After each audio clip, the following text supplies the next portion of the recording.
Assalamualaikum warahmatullahi wabarakatuh. Mohon izin Dr. Agung, Pak Dekan, dan teman-teman sejawat semuanya. Syukur Alhamdulillah pada siang hari ini kita bisa berjumpa, bersilaturahim dengan sejawat semuanya di Kediri. Saya mohon izin untuk menyampaikan modul yang baru. Ya. Jadi modul ini memang sudah kita buat bersama, jadi bukan kita buat dari FKUMM, tapi beberapa waktu yang lalu ketika kita berkumpul, ketika kita evaluasi, kita berkumpul di masing-masing bagian untuk membicarakan masalah modul, ya inilah modulnya yang akan kita sosialisasi dan kita laksanakan bersama. Ya. Dan insya Allah nanti bulan Maret kami mengundang Bapak Ibu lagi untuk evaluasi tahunan ya, sambil kita bertemu ya, berjumpa kembali untuk membicarakan masalah-masalah anak-anak didik kita yang selama setahun ini kita bimbing ya. Jadi saya akan bicara sedikit mengenai peran modul dalam pembelajaran pendidikan klinik. Insya Allah modulnya sudah kami bagi di Bapak Ibu sekalian ya. Nanti modulnya nanti bisa dalam bentuk e-book ya. Jadi tidak hard copy tapi soft copy, nanti bisa dibaca.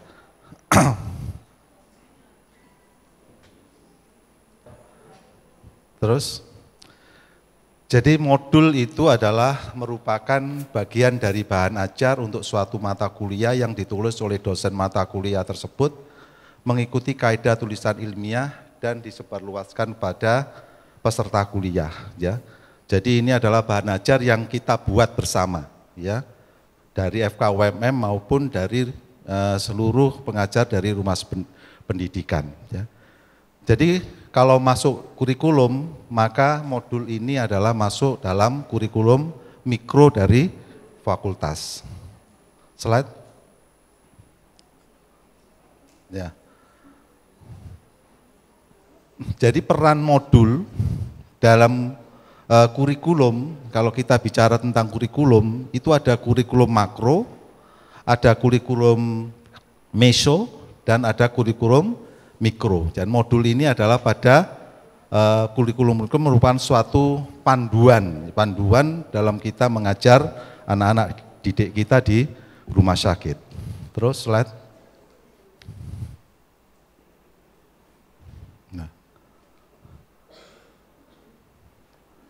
Ini adalah kurikulum mikro yang ada di profesi. Ya. Saya kira ini anunya mana? Ini. Oh, ya. Ya. Jadi ini adalah siklus yang biasa kita lakukan di rumah sakit. Ya. Jadi ini ada kegiatan mengajar, ya. Baik dengan cara bedside teaching, laporan pagi, ya, bimbingan koas dan seterusnya di laboratorium. Kemudian ini ada bimbingan klinik DPK, kemudian berulang lagi sampai pada ujian akhir. Ya. Jadi dalam satu siklus, mungkin ada yang siklus kecil, ada yang siklus besar, ya, yang kecil ada 4 minggu, ada yang 2 minggu, yang besar ada yang 10 minggu. Ya.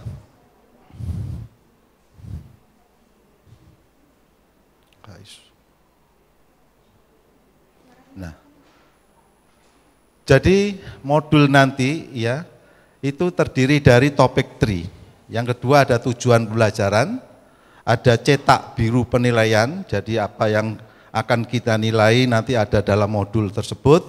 Kemudian ada unit belajar harian, ada mingguan, bulanan, tujuan pembelajaran, skenario klinik kegiatan pembelajaran. Formatnya adalah merupakan suatu studi guide, jadi panduan belajar. Jadi modul ini nanti berisikan panduan belajar untuk anak-anak didik kita atau DM yang masuk pada suatu stase tersebut. Terus slide. Nah, dalam suatu studi guide itu ada 3 ya, ada profil konten, ya nanti akan berisi tentang konten yang berhubungan dengan informasi, tidak merupakan aktivitas, tidak menolong dalam pembelajaran introduction dalam kurikulum. Kalau manajemen learning ini nanti guide untuk belajar dalam suatu kurikulum isinya. Sedangkan untuk aktivitas related kita berhubungan dengan introduction dalam suatu kurikulum. Terus slide. Nah, prinsip-prinsip penyusunan modul ya. Yang pertama adalah target. Ya, kita tetapkan target tujuan pembelajaran yang akan kita capai. Biasanya kita melihat tadi kompetensi ya.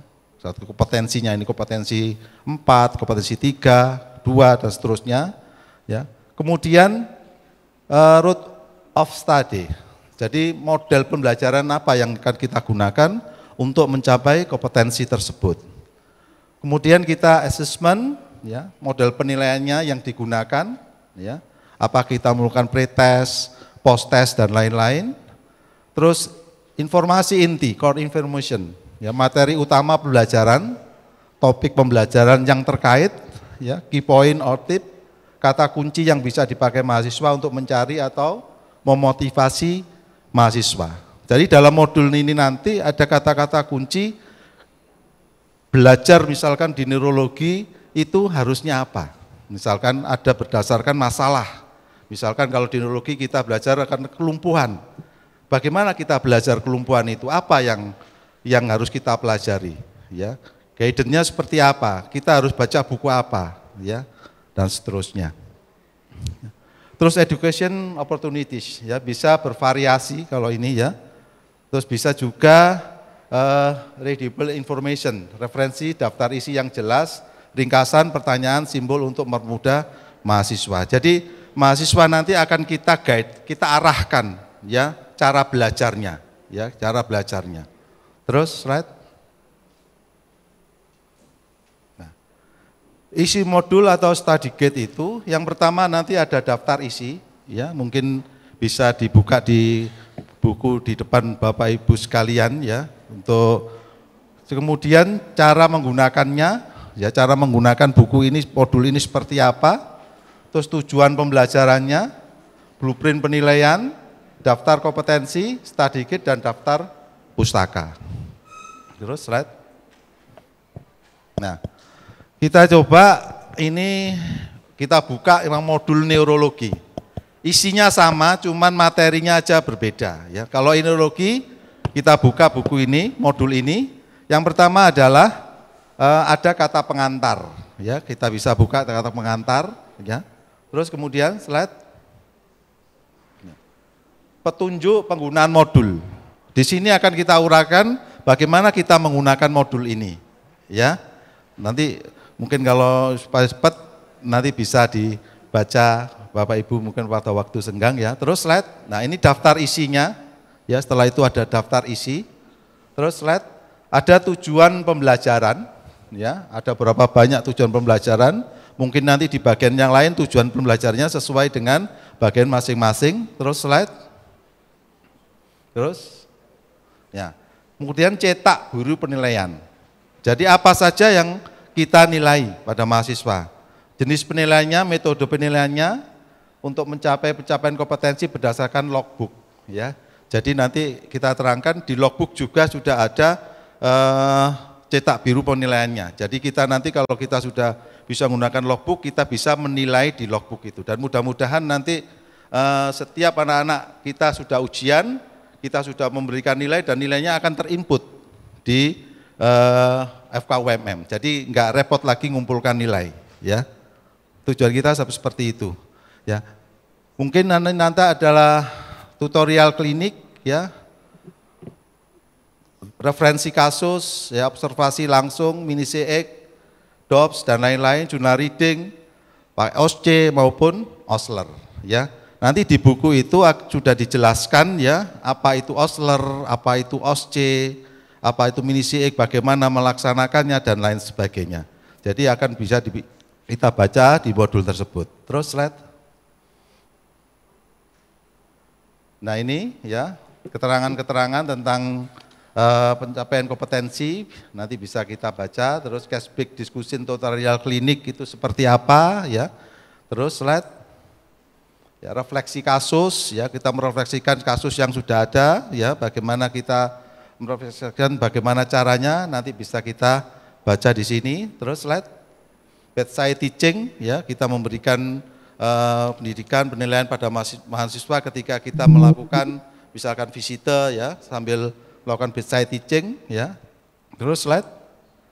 Mini CX, ya di logbook nanti ada penilaiannya yang sudah kita berikan, ya untuk mini CX, ya jadi kita bisa menilai anamnesisnya, pemeriksaannya dan lain sebagainya.